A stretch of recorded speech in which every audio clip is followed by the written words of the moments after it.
Hey gang, I am super stoked today. I am on my way to Grass Field where I am fortunate enough to be a guest with FAA Safety Team Manager John Seibel and myself. FAA is sponsoring a hypoxia workshop for pilots who demonstrate the effects of oxygen deprivation on pilots. So this should be an exciting project, an exciting work day, and my gosh, it's a beautiful day. So hopefully I'll capture some good video along the way of our pre-flight and our flight over and so forth. So stay with us.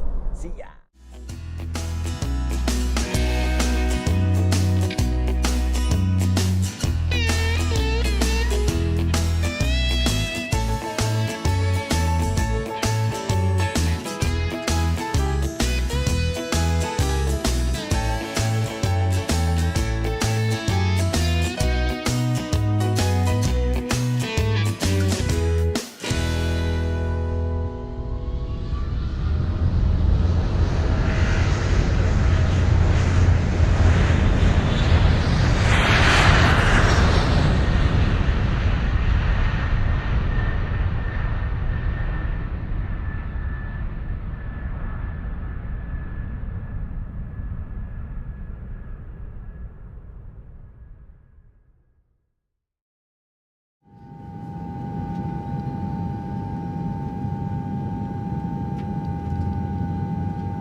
I will provide some background on hypoxia.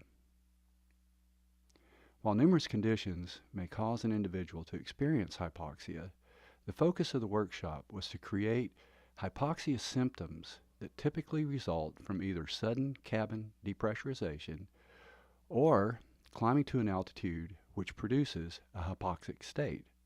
And while the specific altitude varies by individual pilot, it is typically over 12,500 feet. Today's exercise was conducted with the Federal Aviation Administration Safety Team and volunteer commercial, private, and CFI pilot profile types. Note that we did have one commercial airline cabin crew flight attendant participate in the exercise. Participants hold current FAA medical certificates, are in good overall health, and were monitored from both within and external to the portable reduced oxygen training environment. Prior to the start of the exercise, participants were given a 10-minute orientation briefing outlining the goals, objectives, and protocols of the exercise.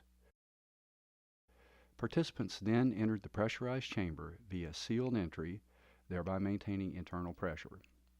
An FAA safety monitor wearing an oxygen mask is present inside the chamber as the participants enter. Participants take assigned seats. An oxygen mask rests in each participant's lap. Outside the chamber, a proctor guides participants through the 5-minute exercise via PA system. Give me the square root of 64. Okay? Watch 3 times 8. Okay? Minus 12. Minus 12, or 24 is. You're going to do my taxes this year, aren't you? Okay. Right, been off for 2 minutes. Everybody go down to item 4, 2-minute column, check off your symptoms.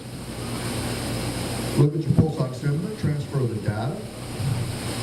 All right, and let's go around the room right here. Michelle, show of fingers, 1, 2, or 3 symptoms. 1 still. Paul, how many symptoms do you got, buddy? He's got 1, okay. Now let's go over here to Seth. How many symptoms you got? 2, and what about Zach? 3. And you're in the 60s. You can put your mask on when you're ready. And everybody look at Zach right there when he puts his mask on. Watch his facial coloration when he inhales the oxygen. It's going to change back to a bright cherry red. All right, been off for 3 minutes. If your mask is off, go down to the 3-minute column. Michelle, you got that mask on unassisted? Probably not. Look at him twitching right there. That's how fast it can hit you. Slowly but fast at the same time. All right, slow down that breathing rate. Okay, I'm going to go ahead and turn you over to Brad. Brad's going to give you some instructions on how to get out, and I'll meet you on the outside. Good job, guys. Interesting to note, of a total of 12 observed, at least 2 individuals experienced hypoxia immediately upon entering the chamber. This was very useful in illustrating to all just how quickly hypoxia can manifest, and how quickly, literally 10 to 15 seconds, one recovers after applying their oxygen mask. Mostly dizziness. Dizziness, that was your strongest symptom, Yes. I take it. Okay. Were there any other secondary symptoms that you picked up besides dizziness? I have to say I felt a little nervous, but I probably had that going in. Low anxiety walking in. You're with the FAA, so it's totally. I would be. I've heard about you guys. And anything else? So low anxiety, mainly dizziness was your primary symptom? Yeah, not until I stood up to walk out, then I felt off. A little bit. But it wasn't until I walked. Tried to Almost walk. like a little disorientation. Yeah, yeah. Okay. Now, so are those... But I also noticed that I meant to check off dizziness, and I hit the headache box, and which isn't true. So hand-eye coordination. Yeah, a little bit. Yeah, a little bit. All right, so the strongest one for you then would be the dizziness. For sure. Let's go with Paul. Paul, what was your strong symptom? The first one and the strongest one was the dizziness. Good, good. And then as the oxygen went down, it became more and more difficult for me to link thoughts together. Right, it was a 1, 2, 3 process, and I tried to do some of these things. And it got very, very bad very quickly. Yeah. A lot quicker than I thought it would. So, and Michelle and Paul were actually our physiological champions today because they went the full 5 minutes, which means they did the right things the night or 2 nights before. Where the rest of you, I'm not going to ask what you did. Just keep it to yourself. All right, so your strongest symptom, again, just like Michelle, was the dizziness, lightheadedness. Dizziness and a lack of cognitive or So, and if you can recognize on yourself, especially that cognitive, that's a good symptom, but usually when that deteriorates, so does the judgment to judge if you're having cognitive difficulty. So, but that dizziness is good. Okay, let's go with you, sir. What was your symptoms? The dizziness almost immediately. Yeah, I can see it hit you pretty fast. Yeah. And then the tingling at just about the 1 minute mark. And by a minute and a half, I said, I've had enough. Yeah, and you made the right decision because I could see you were fading away pretty quick. And it's just a bad day for you, but you come in tomorrow, it could be 5 minutes, but you'll get exactly the same symptoms. You know, and I was very surprised at how quick it happened because every winter I spend a month skiing in Colorado where the base elevation is 8,000 and you're up above 11. Yeah. And I have no problems doing it. Yep. But this was instantaneous. Yeah, and you know, and again, you're comparing kind of a low-level hypoxia, which 8, 9, 10,000 feet is, compared to acute hypoxia, which is about 16,500 feet, and that's the difference. Any questions directly to you? Yeah. Oh yeah. Okay. Yeah, you asked me to do the count backwards thing. Okay. That How'd one that was go? the first one. Didn't go well the first time. Didn't go well. The second one seemed to do better, and I don't know why. What was the second one? That was subtracting threes, going back by threes. Okay. Yeah. And I don't.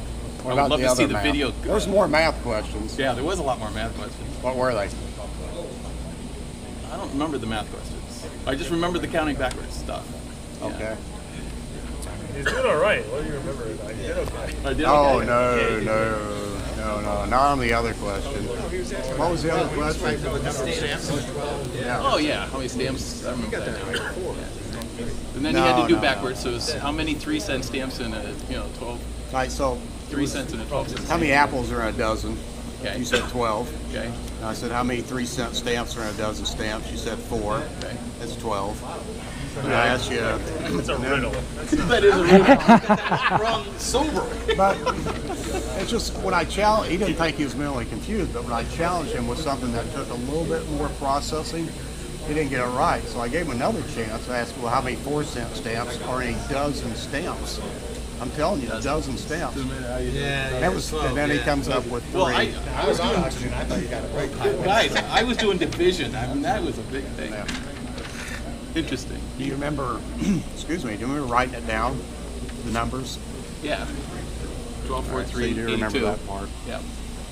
But there's a lot of confusion going on with as the onset of symptoms come on.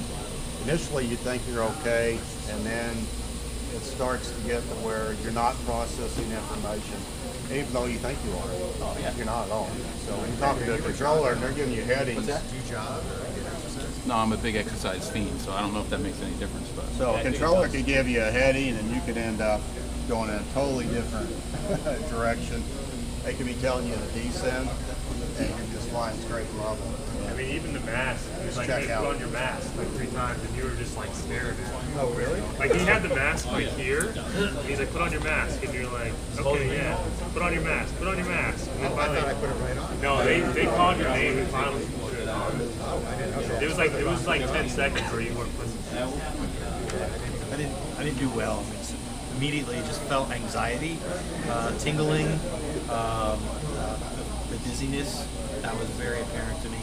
I knew I wasn't going to last very long in there, although I tried. I didn't really do anything on here. But I mean, I'm going to start wearing yellow shirts because I'll be a canary when you see me drop. Put your mask on. When I was oxygen, you could tell like any of the symptoms, they all went away. So it was clearly because of the environment. Probably vision. So do you remember putting your mask on? Yeah, but I don't remember taking 10 seconds. Yeah, it was a while. Was it? No, I don't remember that at all. I remember there was a repeat. Were you the one who kept? There was a repeat instruction.